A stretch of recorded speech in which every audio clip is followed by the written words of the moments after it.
Здравствуйте! В эфире информационный выпуск Амшикшара. И сегодня в выпуске.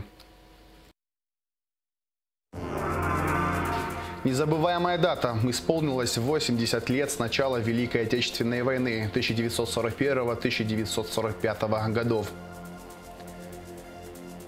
Вкусная дата. Выпускники многоотраслевого колледжа по специальности «Поварское дело» сдали госэкзамены. На постановку всего 40 минут. В Сухуми открылся фестиваль Фазиля Искандера «Стоянка человека». В его рамках в Русдраме стартовала режиссерская лаборатория «Сандро».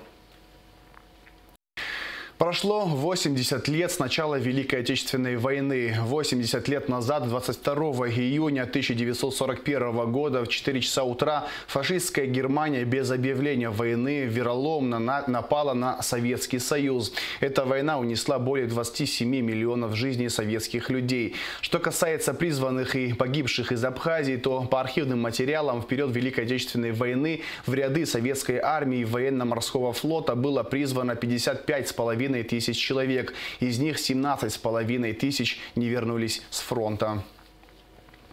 В связи с 80-летием начала Великой Отечественной войны президент Абхазии Аслан Бжаня сделал обращение. В нем, в частности, говорится: 22 июня – День памяти и скорби. Эта трагическая дата никогда не уйдет из памяти народов бывшего Советского Союза. В этот день мы склоняем головы перед теми, кто не вернулся с полей сражений. Мы никогда не забудем того, что сделал для освобождения Родины каждый солдат. Низкий поклон вам, дорогие наши ветераны.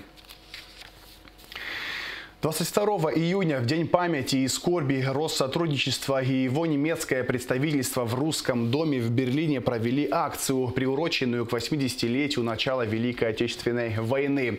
В 4 часа утра по местному времени перед главным входом в Русский дом прозвучало музыкальное произведение в исполнении симфонического оркестра. В этот момент с крыши Русского дома поднялись 27 белых воздушных шара в честь 27 миллионов советских граждан, погибших в годы Великой Отечественной войны. Они останутся поднятыми на 24 часа. После в небо российские дипломаты, депутаты Госдумы, представители посольств постсоветских стран, местные чиновники, а также жители Берлина запустили около 5000 шаров в форме белых голубей. Акция закончилась минутой молчания. Накануне памятной даты в Сухуми прошла акция «Свеча памяти». Участники мероприятия зажгли свечи, возложили цветы к памятнику неизвестному солдату и почтили память павшим защитникам Отечества. В церемонии приняли участие посол России в Абхазии Алексей Двинянин, члены правительства республики, представители Россотрудничества в Абхазии, военнослужащие российской военной базы Южного военного округа, жители и гости столицы.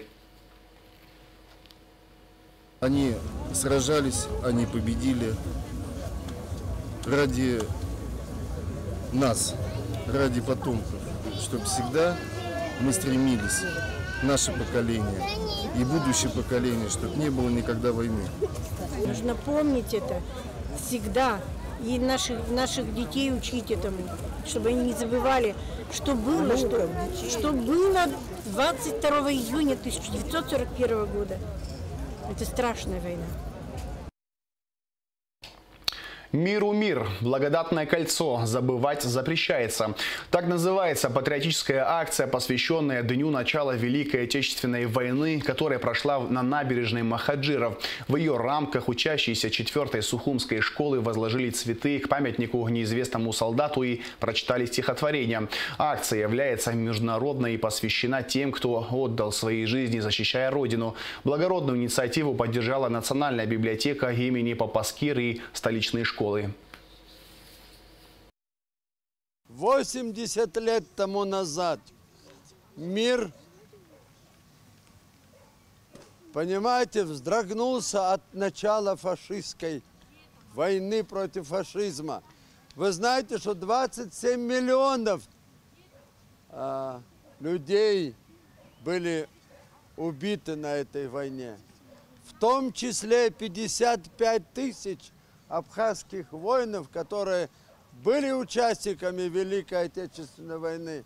Из них 22 героя Советского Союза. Сегодня очень приятно осознавать что вот эта эстафета памяти передается через многие поколения нашим прекрасным маленьким детям. И акции Благодатного кольца, они проходят и по территории стран СНГ, и по территории зарубежных стран. И я еще раз говорю, идея, самое главное, нельзя, запрещено забывать, мы не имеем права. В день памяти и скорби зажги свечу свою, со всеми вместе вспомним прошедшую войну. Июньский день, где бомбы прервали детский смех, тот день, где был разорван на до и после век. В день памяти и скорби свою свечу зажги во славу тех, кто подвиг бессмертный совершил. В Сухуме совершен поджог машины председателя политической партии АПСН, бывшего вице-президента Абхазии Виталия Гавня. Неизвестные подожгли машину прямо во дворе дома по проспекту Леона, 15/43, где живет Гавня. Момент поджога попал в камеры видеонаблюдения. Как сообщает пресс-служба МВД, по факту умышленного уничтожения чужого имущества путем поджога следственным отделом УВД по городу Сухум возбуждено уголовное дело. Приняты оперативно-розыскные меры по установлению места нахождения и задержанию лица, совершившего данное преступление. В республике фиксируется рост заболеваемости коронавирусной инфекцией. Много тяжело больных. Министр здравоохранения Эдуард Будба, главный санитарный врач республики Людмила Скорики и главный санитарный врач Сухума Алла Беляева в очередной раз обратились к гражданам страны с призывом соблюдать меры предосторожности. Уважаемые граждане, в очередной раз обращаюсь к вам. Хочу довести до вашего сведения, что ситуация по коронавирусной инфекции усугубляется. Минздрав и руководство страны делают все возможное для стабилизации ситуации. Но без вашей помощи нам не справиться. Прошу вас носить маски, соблюдать социальную дистанцию, не скапливаться в большом количестве в закрытых помещениях, соблюдать все рекомендации врачей. Прошу также довести эту информацию до членов семьи, до родственников, до друзей, о том, что это необходимо делать, носить маски и соблюдать социальную дистанцию. Уважаемые граждане, прислушайтесь к мнению врачей и всего медицинского сообщества. Это очень важно. В нашей республике опять мы начали терять своих близких, своих старших. Коронавирусная инфекция страшна как раз для этих категорий наших близких людей. А переносим именно мы с вами, молодого возраста, люди с хорошим иммунитетом. Мы несем эту инфекцию к себе в дом. Очень часто в Гудауте, там, где у нас расположен Гудаутский госпиталь, наши медики делают больше, чем боги. Они спасают тех, кого уже спасти просто невозможно. А мы продолжаем с вами смеяться и не верить в эту инфекцию. У нас был горький опыт в 2020 году. Однако же мы опять продолжаем с вами проводить массовые мероприятия. Мы опять участвуем в развлекательных мероприятиях. Опять мы веселимся. Неужели не хватит того периода, который мы с вами прошли осенью 2020 года? Может быть, мы все-таки начнем с каждого из нас?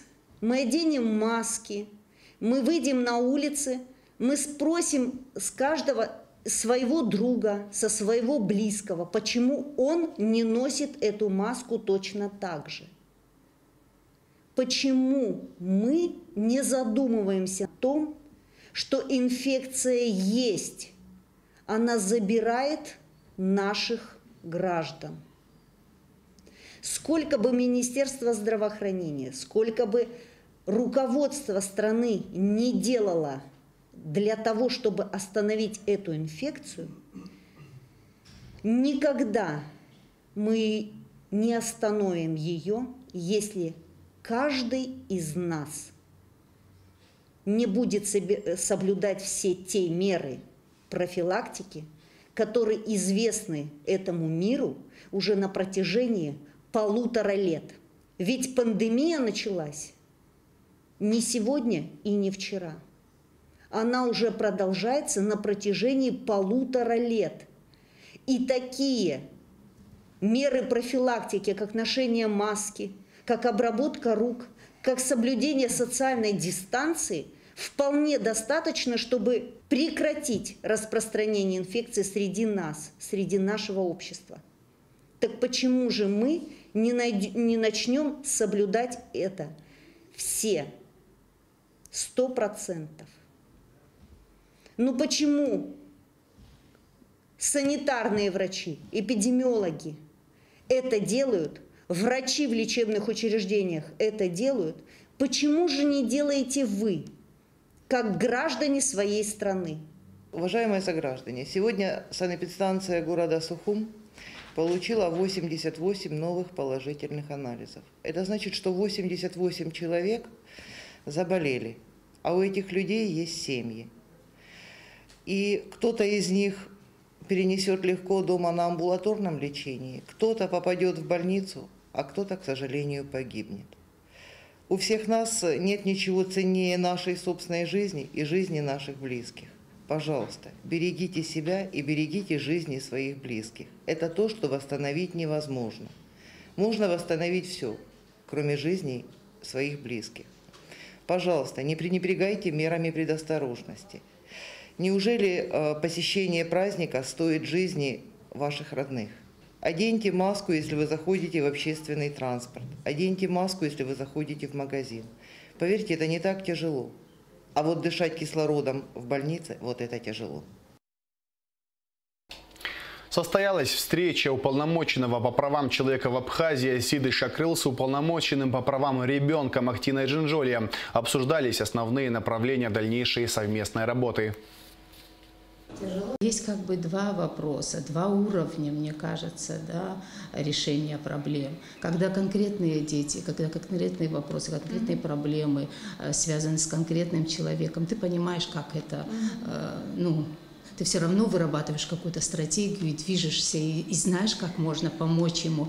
Но когда эти проблемы касаются системного характера, вот тогда сложно преодолеть эти вопросы. Ваш институт будет в системе исполнительной власти.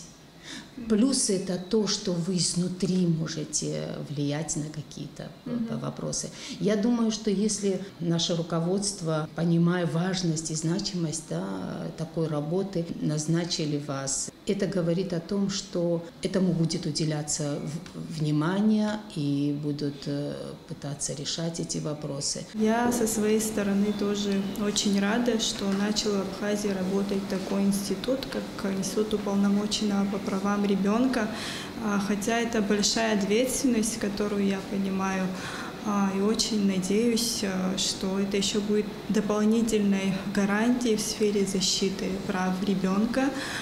Так как это новый институт, очень надеюсь на поддержку людей, которые в этой сфере уже имеют большой опыт. Очень надеюсь на вашу личную поддержку. Очень надеюсь на поддержку и представителей других общественных организаций, которые работают много лет в сфере защиты прав ребенка в разных областях. Я со своей стороны буду делать все для того, чтобы детство детей Абхазии было счастливым, здоровым и безопасным.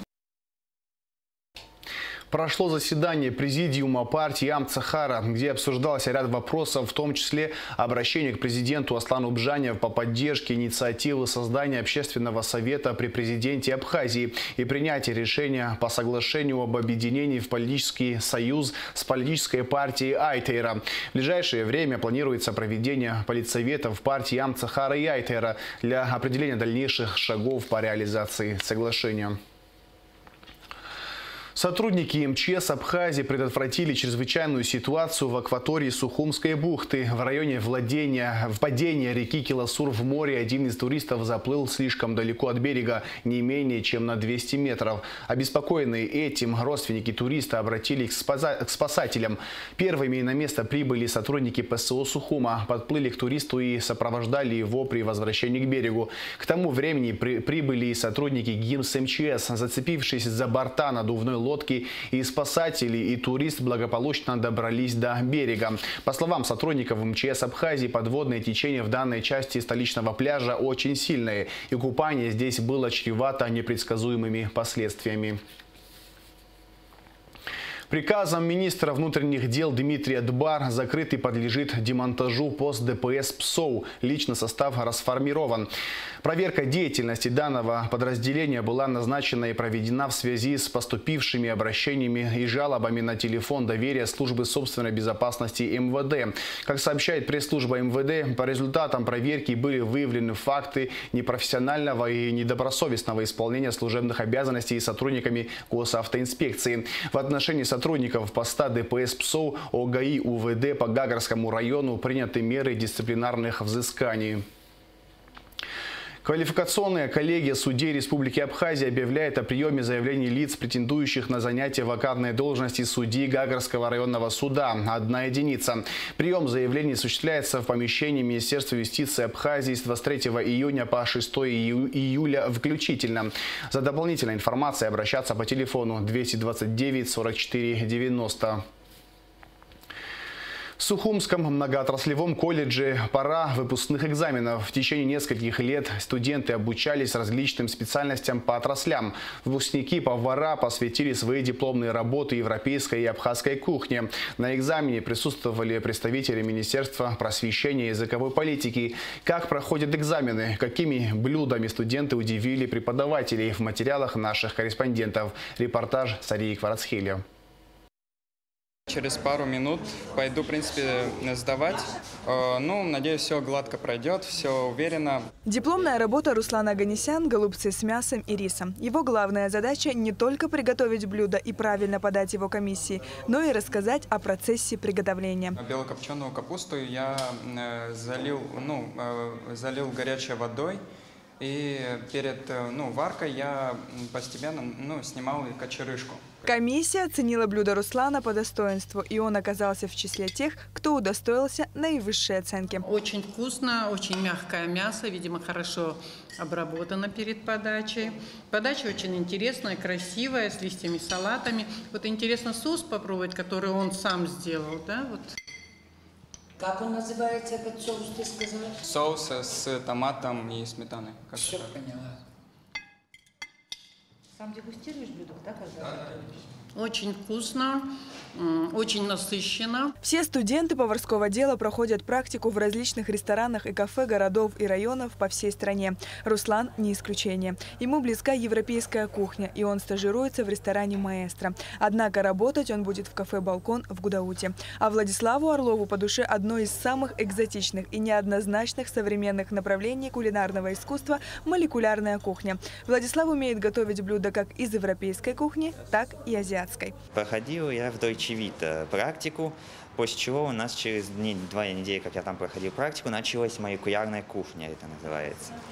К нам приехал из Москвы повар, шеф-повар, который нам начал объяснять разные молекулярные блюда и даже азиатские. В основном они готовятся очень легко, потому что используется почти все, что на кухне. Максимум несколько основных ингредиентов, 1-2. И также молекулярная кухня, это уже мы смешиваем с помощью различных химических соединений. Простые блюда, например, там, как я говорил, апельсиновый сок можно смешать с различными химическими соединениями и сделать его как желток. И он будет, консистенция та же. Дипломная работа Владислава очень вкусная. Куриные рулетики в беконе. Для начала берем куриное филе, моем, сушим полотенцем. После чего распластовать его надо на 2 части. Отбиваем каждую с 2 сторон. После чего уже мы солим и перчим. Дальше добавляем уже нарезанный на кубики сыр и болгарский перец. Владислав ответил на все вопросы комиссии и представителей Министерства просвещения и языковой политики. Оценили на отлично. Ребята обучались поварскому делу в течение года. Каждую неделю у них 3 дня теоретических работ и 2 практических. В этом году 65 выпускников. Большая часть из них уже трудоустроена. Группу мы разделили на 2 группы, потому что мы немножко боимся с этой эпидемией, чтобы не столкновения, много людей не было. Сегодня сдает 1 группа, завтра 2 группа. И целая неделя, потом повара-кондитеры тоже вот так поделили. До конца недели у нас идет экзамены. Дети подготовлены, видно, что они готовились целый год. Но им еще надо набрать опыт, и чтобы хорошо уже самостоятельно работать. А в будущем, я надеюсь, если они попадут в хороший ресторан, с хорошими шеф-поварами, а из них будут хорошие повара. Уже совсем скоро молодые специалисты поварского дела Абхазского многоотраслевого колледжа смогут удивить своим мастерством посетителей различных ресторанов и кафе. Сария Кварацхеля, Инала Гухава, Абхазское телевидение. 7-й международный фестиваль Фазиля Искандера «Стоянка человека» открылся в Сухуми. В его рамках в Русдраме начала работу режиссерская лаборатория «Сандро». Приглашенные режиссеры представили 4 эскиза: «Молния», «Мужчина» или «Чегемский пушкинист», «Харлампо» и «Деспина», «Рассказ Мула Старого Хабуга» и «Игроки». По правилам режиссерской лаборатории на каждую постановку отведено не более 40 минут. На открытии мероприятия побывала и наша съемочная группа. Репортаж Алики Трапш. Международный фестиваль культуры Фазиля Искандера поистине стал одним из самых ожидаемых и любимых культурных событий для жителей и гостей столицы. В нынешнем году впервые в рамках фестиваля стартует режиссерская лаборатория «Сандро». Как отметил генеральный директор Русдрама Ираклий Хинба, в столь сложное и нестабильное время во всем мире к людям на помощь может прийти искусство, культура. На открытии фестиваля выступили министр культуры Гудиса Агарба и директор фонда Фазиля Искандера Шазина Агарба. На протяжении этих 7 лет в рамках фестиваля было реализовано значительное количество проектов, кинопоказы, круглые столы, конференции, детские акции и многое-многое другое. И сегодня я хотел бы поблагодарить наших гостей, молодых режиссеров, которые нас порадовали своим визитом и реализовывают замечательные проекты. А я вот просто хочу, как всегда, в своем стиле сказать от себя. Вы знаете, исключительный Фазиль, вы это знаете. Но вот по тому, как мы относимся к Фазилю Искандеру и к его наследию, я думаю, можно судить, кто мы такие сами, что мы строим, вообще какое государство мы видим. Затем состоялся показ 4 эскизов по новеллам романа Фазиля Искандера «Сандро из Чегема». Мини-спектакли подготовили 4 молодых режиссера – Роман Лыков, Линара Гадельшина, Андрей Маник и выпускник Щукинского училища Антон Корнилов. Работа над эскизами спектакля велась 4 дня. В лаборатории участвуют актеры Русдрама и приглашенные актеры Абхазского театра. Да мой муж 20 лет проработал в милиции. Да он знает каждый кусочек Абхазии с ее особенностями. Да он храбрый. Он сам лично участвовал в опасных операциях. А как он любит Сталина. Как он предан его политике. Он, между прочим, лично один сам раскрыл шпионскую организацию. В рамках проекта режиссерской лаборатории «Сандро» на сцене Русдрама актеры блестяще отыграли все 4 эскиза. Рассказ Мула Старого Хабуга, Харлампо и Деспина, Игроки и Молния, Мужчина или Чегемский пушкинист. По правилам режиссерской лаборатории время на каждую постановку не более 40 минут. Режиссер эскиза Харлампо и Деспина Роман Лыков отмечает, что выбранная им постановка очень легка для восприятия зрителей. Это красивая трогательная история любви и одновременно трагическая история более 30 тысяч греков, депортированных из Абхазии в Казахстан в годы сталинского режима.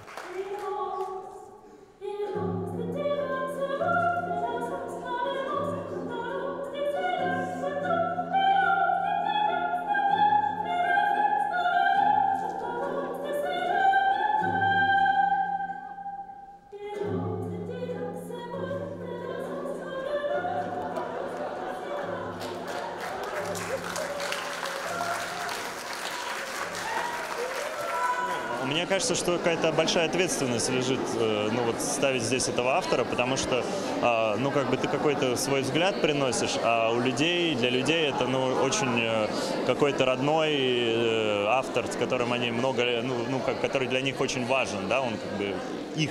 Вот, и у них свой взгляд. И для меня, ну, как бы очень волнительно, насколько наши взгляды, ну, вот, ну, не то чтобы совпадут, они могут быть разными, но вот насколько они будут, скажем так, в диалог могут в какой-то вступить. Здесь очень хорошие артисты, и поэтому они очень помогли, ну, как бы сделать работу, ну, вот в такой краткий срок. После просмотра каждого эскиза в фойе театра начиналось его обсуждение с участием приглашенных экспертов, в числе которых известные театральные критики России. Режиссер эскиза «Рассказ мула старого хабуга» Антон Корнилов отметил, что в сжатые сроки сделать небольшой спектакль задача не из легких, но они справились, потому что актеры отдают работе себя целиком.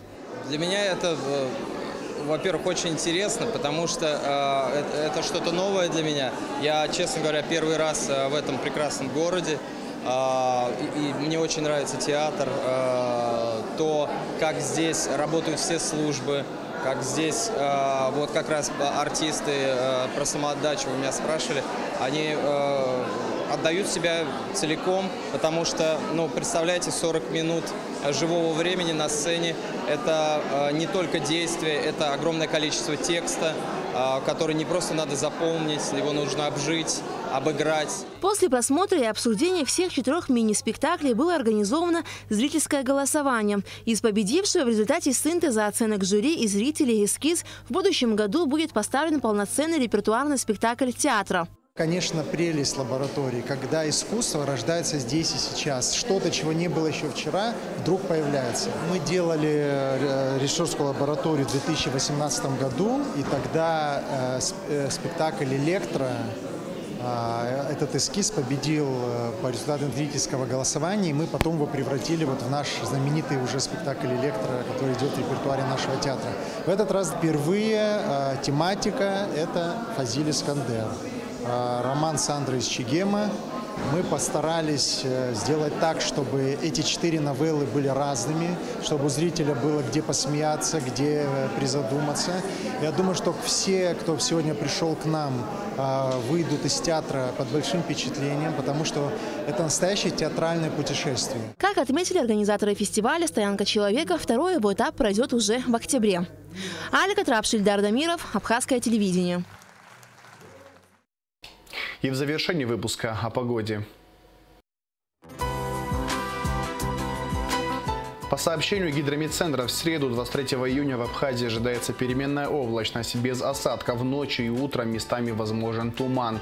Температура воздуха ночью 17-22, днем 22-27 градусов тепла. Температура морской воды плюс 20 градусов.